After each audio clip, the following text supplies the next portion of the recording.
Rev up your engines! Marcos Fito says, what do you need to repair after water gets in the transmission? Okay, automatic transmissions and water do not mix.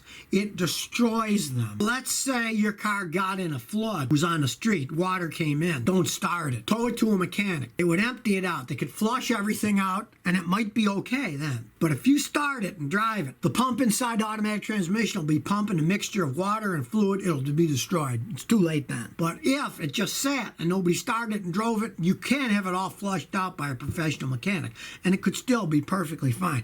But once it's mixed and got all that foam and got in everything, they're pretty much destroyed then. I've known people that bought cars like that, and then they flushed them all out and they worked okay. They'd sell them to people, and then 6 months later the transmissions just flat went out on the people who didn't know that they bought a car had been flooded out. You really don't ever want to buy a car like that, but if you do have a flooded one, don't start it. Tow it to a mechanic, flush it all out, and hope that it'll last. Colby Standish says, Scotty, how do you know when to finally lay your car to rest instead of keeping repairing it?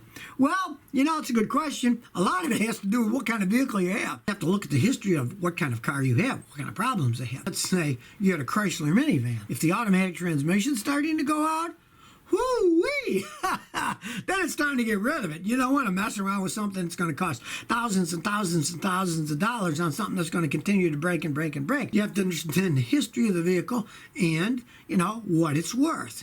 You never really want to put more money in a car than what it's worth, unless it's like an old Toyota. Say you got an old Toyota, it's got a couple 100,000 miles. Maybe it's got another couple 100,000 in it. So you put $800-900 in it, who would care? It could still go a really long time. It depends on the vehicle, how much mileage is, and whether you're just sick and tired of it and you want something new.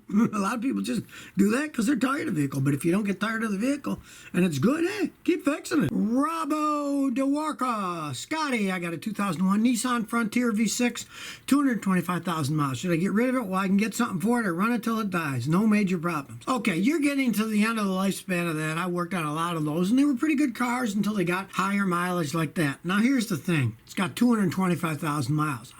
Odds are you're not going to get much money for it. I mean, I wouldn't give more than $1,000 for that thing myself. So, if you can get more money than that, go ahead and sell it and get rid of it. If not, drive it till the wheel falls off. It's not worth much now anyways, and you never know how long the thing is going to last. Just don't throw big money in it. If the engine or tranny gets a problem, you definitely get rid of it then.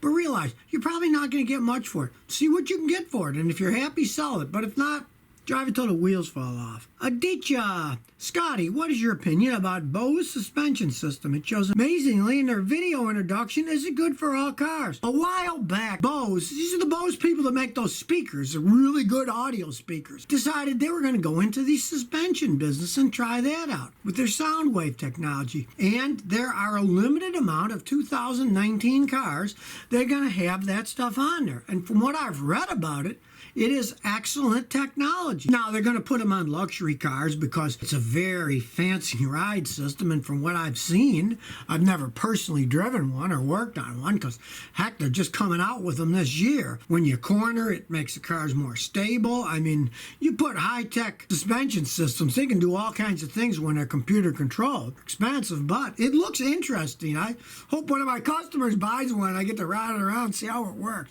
But, I mean, Bose is a pretty good company, and since they sold the technology to somebody else and they're going to put it in cars, I can't wait to try them out. They actually mass produce the things. If they do, you never know, it might be a failure. My advice is never buy the first model of anything. The Random Vid 6 says, hey Scotty, what are your thoughts on a Polaris Slingshot? Well, for those of you who don't know what a Polaris Slingshot is, that is that three-wheeled car/motorcycle.